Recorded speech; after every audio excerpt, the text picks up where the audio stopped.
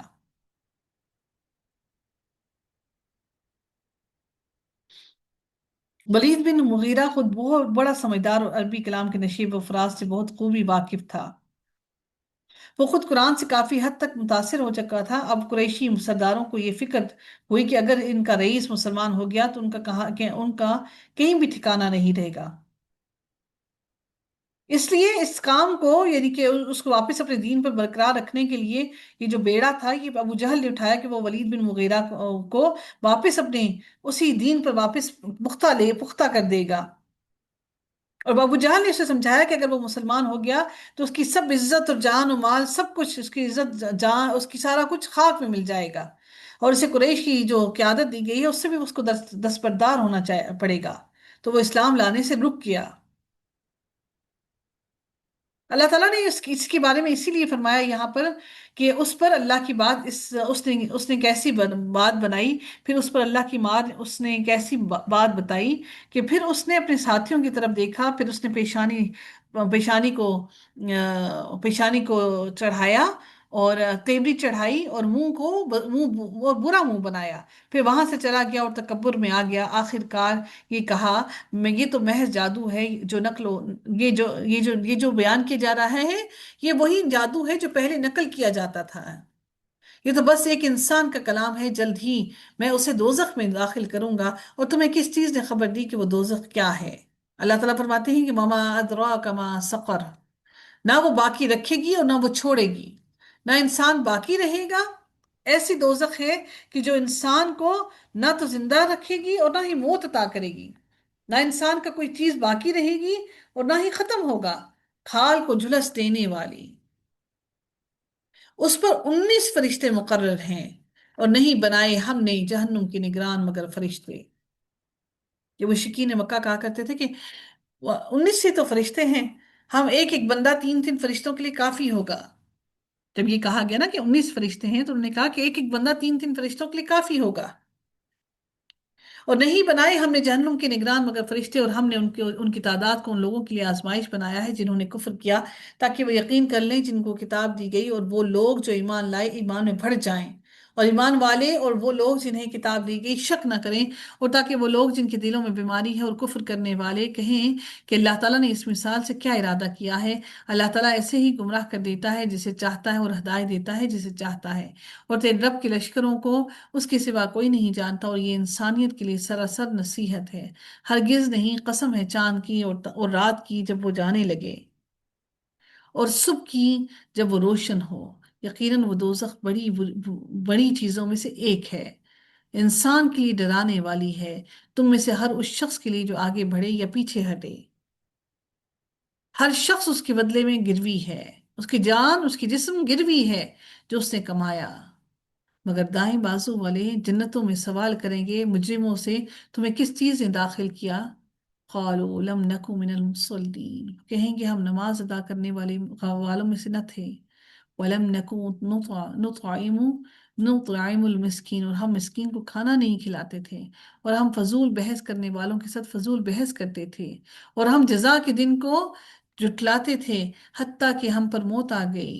چنانچہ سفارش کرنے والوں کی سفارش ان کو کوئی نفع نہ دے گی، تو انہیں کیا ہے کہ وہ نصیحت سے منہ موڑنے والے ہیں، گویا کہ وہ بدکنے والے جنگلی گدھے ہیں جو شیر سے بھاگے ہیں، یعنی اپنی جان لے کر بھاگے ہیں بچا کر، بلکہ ان میں سے ہر آدمی چاہتا ہے کہ اسے کھلے ہوئے صحیفے دیے جائیں، ان کے ہاتھوں میں ہر ایک کے اپنے اپنے صحیفے ہوں۔ ہرگز نہیں، بلکہ یہ آخرت کا خوف نہیں رکھتے۔ ہرگز نہیں، بلا شبہ یہ تو ایک نصیحت ہے، تو جو چاہے اس سے نصیحت حاصل کرے، اور وہ نصیحت حاصل نہیں کریں گے مگر یہ کہ اللہ تعالیٰ جسے چاہے اس کو نصیحت عطا کرتے، وہی اس کا اہل ہے کہ اسے ڈرا جائے، اللہ سے ڈرا جائے، اور وہی اس کا اہل ہے کہ وہ بخش دے، وہ جس کو چاہے بخش دے اور جس کو چاہے جہنم میں داخل کر دے۔ سورہ قیامہ کا آغاز ہوتا ہے جو کہ مکی سورہ ہے۔ قرآن کے اندر اس کا 75 نمبر ہے، نزول کے اعتبار سے 31 نمبر ہے، آیات اس کے 40 ہیں اور رکوع اس کے 2 ہیں۔ بسم اللہ الرحمن الرحیم۔ لا اقسم بیوم القیامہ، میں قسم کھاتا ہوں قیامت کے دن کی۔ ولا اقسم بالنفس اللوامہ، اور میں قسم کھاتا ہوں بہت ملامت کرنے والی نفس کی، جو انسان کو بار بار ملامت کرتا ہے اس کے گناہوں پر۔ یہ اللہ تعالیٰ نے ہر انسان کے ساتھ یہ نفس لگا دیے ہیں۔ وہ قسم کھا کر کیا ہے، نفس انسانی کی 3 حالتیں ہیں۔ وہ کون کون سی ہیں نفس انسانی کی 3 حالتیں؟ ایک، انسان کو ملامت کرتا ہے جب انسان ندامت پر ہوتا ہے، جب انسان سے کوئی گناہ سرزد ہو جاتا ہے تو وہ اس کو ندامت میں ڈالتا ہے۔ اور ایک ہے نفس لوامہ، ایک ہے نفس ملامہ، ایک ہوتا ہے نفس ایک نفس مطمئنہ، جو انسان کی نیکی کرنے پر مطمئن ہو جاتا ہے۔ اور یہ جو نفس لوامہ ہے، اس کے بارے میں فرمایا کہ اور میں ملامت کرنے والے نفس کی قسم کھاتا ہوں کہ قیامت آ کر رہے گی۔ کیا انسان یہ سمجھتا ہے کہ ہم اس کی ہڈیاں اکٹھی نہیں کر سکیں گے؟ کیوں نہیں ہم اس بات پر قادر ہیں کہ پھر سے اس کی انگلیوں کے پور پور تک درست کر دیں؟ یعنی ان انگلیوں کی جو ہماری جوڑ ہیں اور جو انگلیوں کے ہمارے اوپر ہماری پور ہیں، ان کو بھی اللہ تعالیٰ فرماتے ہیں کہ ہم اس پر بھی قادر ہیں کہ اس کی انگلیوں کے پور پور کو درست کر دیں۔ بلکہ انسان یہ ارادہ رکھتا ہے کہ وہ آئندہ بھی نافرمانی کرتا رہے گا۔ وہ پوچھتا ہے کہ کب قیامت کا دن آئے گا۔ پھر جب آنکھیں پتھرا جائیں گی قیامت کے دن کو دیکھ کر، اور چاند کے بارے میں اللہ تعالیٰ ارشاد فرماتے ہیں کہ اور چاند گھنا جائے گا۔ یعنی اللہ تعالیٰ نے چاند کے بارے میں کیا فرمایا کہ چاند کیا ہو جائے گا؟ کہ چاند آج کل بہت عارضی طور پر گہناتا اور بے نور ہوتا رہتا ہے، اور لیکن یہ محض چند چند گھڑیوں کا کھیل ہوتا ہے۔ جب زمین گردش کرتے کرتے سورج اور چاند کے درمیان آ جاتی ہے تو چاند طبعی طور پر اس میں گرہن لگ جاتا ہے نا، لیکن قیامت کو چاند مستقل طور پر بے نور ہو جائے گا، اس لیے اس وقت یہ موجودہ نظام درم برم ہو جائے گا۔ یعنی چاند کو کیا ہوگا؟ وَخَسَفَ الْقَمَرُ، گرہن لگ جائے گا، اور سورج اور چاند کو جمع کر دیا جائے گا۔ اس دن انسان کہے گا بھاگنے کی جگہ کہاں ہے؟ ہرگز نہیں، کوئی پناہ کی جگہ نہیں ہے۔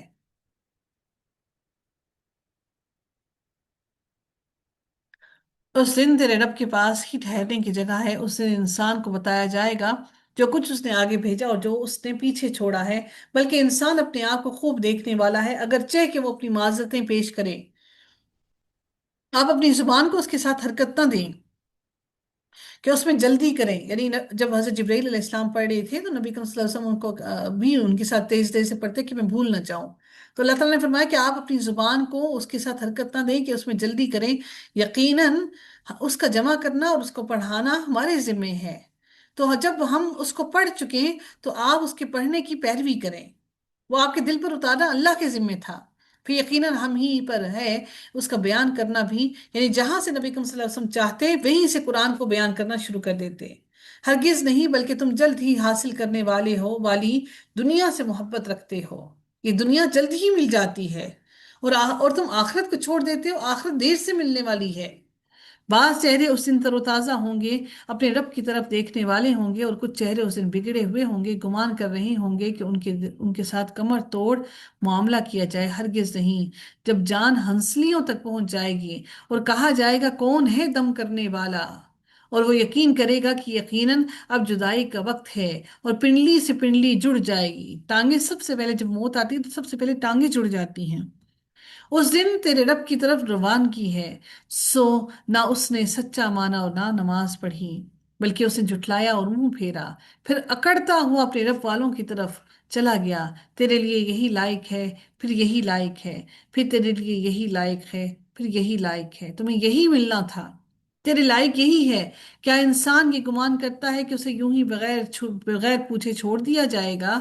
کیا وہ منی کا قطرہ نہ تھا؟ یعنی اتنا اتنا گھٹیا ایک نطفہ نہ تھا جو گرایا جاتا ہے، پھر وہ جمع ہوا خون بنا، پھر اس نے پیدا کیا اور پھر درست بنا دیا۔ اللہ تعالیٰ نے انسان کو پیدا کیا اور پھر اس کو درست بنا دیا۔ پھر اس نے اس سے مرد اور عورت کی 2 قسمیں بنائیں کیا وہ اس پر قادر نہیں کہ مردوں کو زندہ کرے؟ کیا اللہ تعالیٰ نے جب مرد اور عورت بنا دیا، سب کچھ کر دیا، تمہیں ایک اتنے نطفے سے پیدا کر دیا، تو کیا تیرا رب اس پر قادر نہیں کہ وہ مردوں کو زندہ کرے؟ یہ تو ایک معمولی سا کام ہے۔ سورہ دہر کا آغاز ہوتا ہے جو کہ مدنی سورہ ہے، 2 رکوع ہیں اس کے۔ اللہ تعالیٰ ارشاد فرماتے ہیں، بسم اللہ الرحمن الرحیم، هل اتى على الانسان حين من الدهر لم يكن شيئا مذکورا۔ کیا انسان پر زمانے میں سے کوئی وقت ایسا بھی آیا ہے جب وہ قابل ذکر چیز ہی نہ تھا؟ انسان جب پیدا، آپ دیکھیے کہ انسان جب وہ نطفہ اور جب ماں کے پیٹ کے اندر ہوتا ہے وہ قابل ذکر نہیں ہوتا۔ اللہ تعالیٰ فرماتے ہیں جو وہ قابل ذکر چیز ہی نہ تھا، ہم نے انسان کو بلا شبہ ایک مخلوط نطفے سے پیدا کیا تاکہ ہم اسے آزمائیں، سو ہم نے اس کو خوب سننے والا، خوب دیکھنے والا بنایا۔ بلا شبہ ہم نے اس کو راستہ دکھایا، بلا شبہ ہم نے اس کو راستہ دکھا دیا، خواہ وہ شکر کرنے والا ہو یا نہ شکرا۔ یقیناً ہم نے کافروں کے لیے یقیناً زنجیریں اور توق اور بھڑکتی ہوئی آگ تیار کر رکھی ہے۔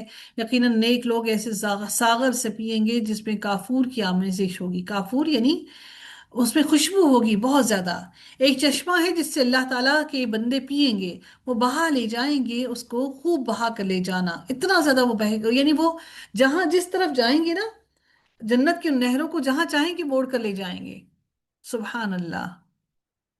دیکھیے ایک ایسی عجیب سی فینٹیسی سی لائف لگتی ہے نا، کہ جہاں جائیں گے وہ اس کو، جہاں چاہیں گے اس کو، اس جنت کی نہر کو اپنے ساتھ لے جائیں گے۔ یعنی اگر آپ اٹھ کے اپنے کسی دوست سے ملنا چاہ رہے ہیں تو آپ چاہیں تو اپنی نہر کو بھی ساتھ وہیں پہ موڑ کے لے جائیں۔ جو اپنی نظر پوری کرتے ہیں اور اس دن سے ڈرتے رہتے ہیں جس کی آفت بہت زیادہ پھیل جانے والی ہے، اور وہ اللہ تعالیٰ کی، اور وہ اللہ تعالیٰ کی اللہ تعالیٰ کی محبت میں مسکین اور یتیم اور قیدی کو کھانا کھلاتے ہیں۔ یقیناً ہم صرف اللہ تعالیٰ کی رضا کے لیے تمہیں کھلاتے ہیں، اور وہ یہی سمجھتے ہیں اور یہ کہتے ہیں کہ یقیناً ہم صرف اللہ تعالیٰ کی رضا کے لیے تمہیں کھلاتے ہیں، اور نہ تم سے کوئی بدلہ چاہتے ہیں اور نہ ہی شکریہ۔ بے شک ہم اپنے رب سے اس دن کا خوف رکھتے ہیں جو سخت منہ چڑھانے والا، تیوری چڑھانے والا ہوگا۔ چنانچہ اللہ تعالیٰ نے اس دن کی مصیبت سے انہیں بچایا اور انہیں تازگی اور خوشی عطا فرمائی ہے، اور اس کی وجہ سے جو انہوں نے صبر کیا، جنت اور ریشم انہیں بدلے میں دیا ہے۔ وہاں وہ تختوں پر تکیہ لگائے ہوئے ہوں گے، نہ ان میں وہ شدید دھوپ دیکھیں گے اور نہ ہی وہ شدید سخت سردی دیکھیں گے، اور جنت کے سائے ان پر جھکے ہوئے ہوں گے، اور اس کے خوشے ان کے بالکل تابع کر دیے جائیں گے کہ وہ خوب تابع ہوں گے۔ یعنی اونچا پھل نہیں ہوگا، پھل ہمیشہ پھل درختوں کی اونچائی پر لگا ہوتا ہے، تو اللہ تعالیٰ فرماتے ہیں وہ خوشے ان کے بہت قریب کر دیے جائیں گے، ان کے تابع ہوں گے، اور ان پر چاندی کے برتن اور پیالے پھیرائے جائیں گے جو شیشے کے ہوں گے۔ یعنی چاندی ہوگی لیکن وہ ٹرانسپیرنٹ ہوگی، سبحان اللہ! شیشہ بھی چاندی سے بنا ہوگا، سبحان اللہ! انہوں نے اس کا اندازہ رکھا ہے، خوب اندازہ رکھنا۔ اور انہیں جنت میں ایسے جام پلائے جائیں گے جن میں سونٹ کی آمیزش ہوگی۔ اس میں ایک چشمہ ہے جس کا نام سلسبیل رکھا گیا ہے، اور ان کے آس پاس کمسن لڑکے ہوں گے، لڑکے آتے جاتے ہوں گے جو ہمیشہ لڑکے ہی رہنے والے ہوں گے۔ جب آپ انہیں دیکھیں گے تو سمجھیں گے کہ جیسے بکھرے ہوئے موتی ہیں، اتنے خوبصورت لگیں گے۔ اور جب آپ دیکھیں گے تو وہاں بڑی نعمت اور عظیم بادشاہت آپ دیکھیں گے، ان پر سبز باریک اور دبیز ریشم کے کپڑے ہوں گے، وہ اتنا عمدہ لباس پہنے ہوئے ہوں گے، اور انہیں چاندی کے کنگن پہنائے جائیں گے، اور ان کا رب انہیں پاکیزہ شراب پلائے گا۔ بلا شبہ یہی تمہارے لیے ہمیشہ کا بدلہ ہے، اور تمہاری کوشش ہمیشہ کے لیے قابل قدر ہے۔ جو دنیا میں تم نے کیا، تمہاری ہر ہر کوشش، اللہ تعالیٰ نے فرما دیا کہ تمہاری ہر ہر کوشش قابل قدر ہے۔ اللہ نے تمہاری ہر ہر کوشش کی قدر کی۔ یقیناً ہم ہی نے آپ پر قرآن اتارا ہے، تھوڑا تھوڑا کر کے اتارنا، اس لیے تھوڑا تھوڑا کر کے اتارا تاکہ تمہارے لیے عمل کرنا آسان ہو جائے۔ بس اپنے رب کے فیصلے تک صبر کرو، قیامت کی گھڑی کے آنے تک صبر کرو، اور ان میں سے کسی گناہ گار یا ناشکرے کی بات نہ مانو۔ اللہ تعالیٰ نے صبر کرنے کا حکم کب تک کیا؟ قیامت کی گھڑی آنے تک، کیونکہ اللہ رب العزت اس روز سب کا فیصلہ کر دیں گے۔ ہم دنیا میں ہی چاہتے ہیں کہ ہمیں سب کچھ دنیا کے اندر ہی مل جائے، اور اپنے رب کا نام صبح و شام یاد کرو۔ اللہ نے کبھی نہیں یہ کہا قرآن میں کہیں پر بھی کہ میں تمہاری وجہ سے کسی ظالم کو اسی لمحے پکڑ لوں گا۔ اللہ نے صبر کرنے کا کہا اور پھر اس کے بعد تسبیح کرنے کا کہا، اور رات کے کچھ حصے میں اس کے لیے سجدہ کرو اور لمبی رات تک اس کی تسبیح کیا کرو۔ بے شک یہ لوگ جلدی ملنے والی چیز سے محبت رکھتے ہیں اور ایک بھاری دن کو اپنے پیچھے چھوڑے دیتے ہیں۔ ہم ہی نے انہیں پیدا کیا ہے اور ہم ہی نے ان کے جوڑ بند مضبوط باندھے ہیں۔ اور ہم یعنی کہ اللہ تعالیٰ نے ہمارے جسم کے جوڑوں کا بھی ذکر کر دیا، جوائنٹس کا۔ اور ہم جب چاہیں گے بدل کر ان جیسے لوگ لے آئیں گے، بدل کر لانا اللہ کے لیے قطعاً مشکل نہیں ہے۔ بلا شبہ یہ تو ایک نصیحت ہے، تو جو چاہے اپنے رب کی طرف جانے والا راستہ بنا لے اور وہ قرآن کو تھام کر وہ سیدھا راستہ اپنا کر اللہ تعالیٰ کی طرف لوٹ جائے۔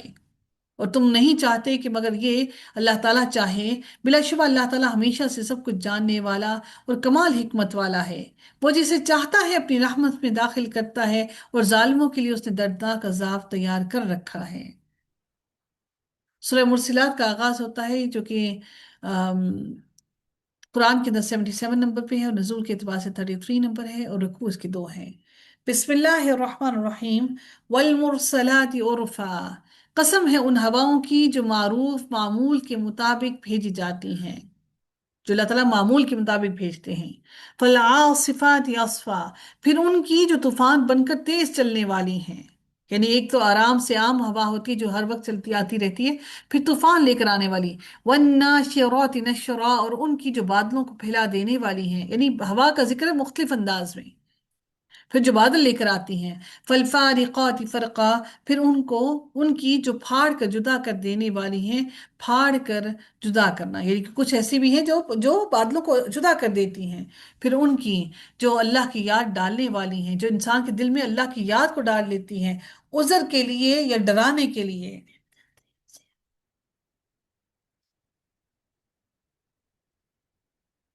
پھر جب ستارے مٹا دیے جائیں گے اور جب آسمان کھولا جائے گا اور جب پہاڑ اڑا دیے جائیں گے اور جب رسول اس وقت جمع کیے جائیں گے جو مقرر کیا گیا، سارے کے سارے رسول جمع کیے جائیں گے۔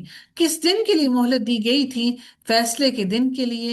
اور تمہیں کس چیز نے معلوم کروایا کہ فیصلے کا دن کیا ہے؟ اس دن جھٹلانے والوں کے لیے بڑی تباہی ہے۔ کیا ہم نے پہلوں کو ہلاک نہیں کیا؟ پھر ہم انہی کے پیچھے دوسروں کو لاتے ہیں۔ ہم مجرموں کے ساتھ ایسا ہی کرتے ہیں۔ اس دن جھٹلانے والوں کے لیے بڑی تباہی ہے۔ کیا ہم نے تمہیں ایک حقیر پانی سے پیدا نہیں کیا؟ اللہ تعالیٰ نے انسان کو بار بار اس کی حیثیت کو یاد دلایا۔ کیا ہم نے تمہیں حقیر پانی سے پیدا نہیں کیا؟ ہم انسانوں کو اپنا حقیر ہونا سمجھ ہی نہیں آتا۔ اللہ تعالیٰ نے فرمایا کیا ہم نے تمہیں ایک حقیر پانی سے پیدا نہیں کیا؟ پھر ہم نے اسے ایک محفوظ جگہ میں رکھا، یعنی تمہاری ماں کے پیٹ کے اندر، تمہاری ماں کے رحم کے اندر، معلوم اندازے تک۔ وہ جو 9 ماہ کا اندازہ ہے، معلوم اندازے تک، بس ہم نے اندازہ کیا تو اللہ تعالیٰ فرماتے ہیں تو ہم کیا ہی خوب اندازہ کرنے والے ہیں۔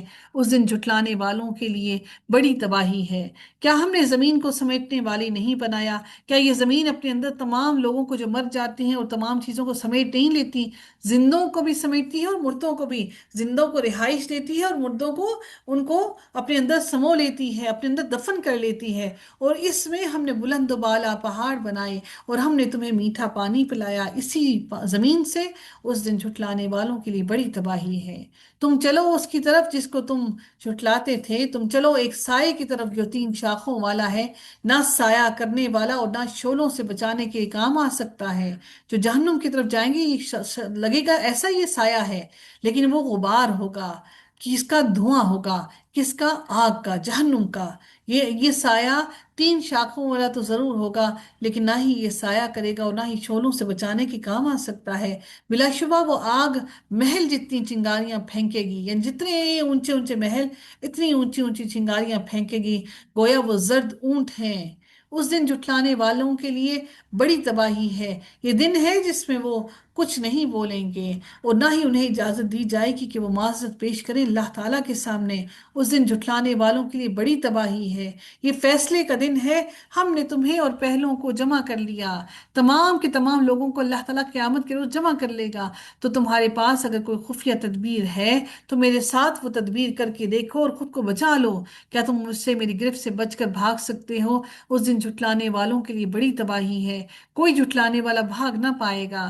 بلا شبہ متقی لوگ سایوں اور چشموں میں ہوں گے، اور ان پھلوں میں جن کی وہ خواہش کریں گے سب ان کو دیا جائے گا، اور ان کو کہا جائے گا کہ مزے سے کھاؤ اور پیو ان نیک اعمال کے بدلے میں جو تم عمل کیا کرتے تھے۔ بلا شبہ ہم نیک لوگوں کو ایسے ہی بدلہ دیتے ہیں، مگر اس دن جھٹلانے والوں کے لیے بڑی تباہی ہے۔ سو تم کھا لو اور تھوڑا سا فائدہ اٹھا لو، بلا شبہ تم ہی مجرم ہو، اس دن جھٹلانے والوں کے لیے بڑی تباہی ہے۔ اور جب ان سے کہا جاتا ہے کہ جھک جاؤ تو وہ نہیں جھکتے۔ وَيْلٌ لِّلْمُكَذِّبِينَ، اور اس دن جھٹلانے والوں کے لیے بڑی تباہی ہے۔ فَبِأَيِّ حَدِيثٍ بَعْدَهُ يُؤْمِنُونَ، پھر اس کے بعد وہ کس کلام پر ایمان لائیں گے؟ یعنی اس قرآن کے آنے کے بعد اب کون سا ایسا کلام انہیں چاہیے جس کلام پر یہ ایمان لائیں گے؟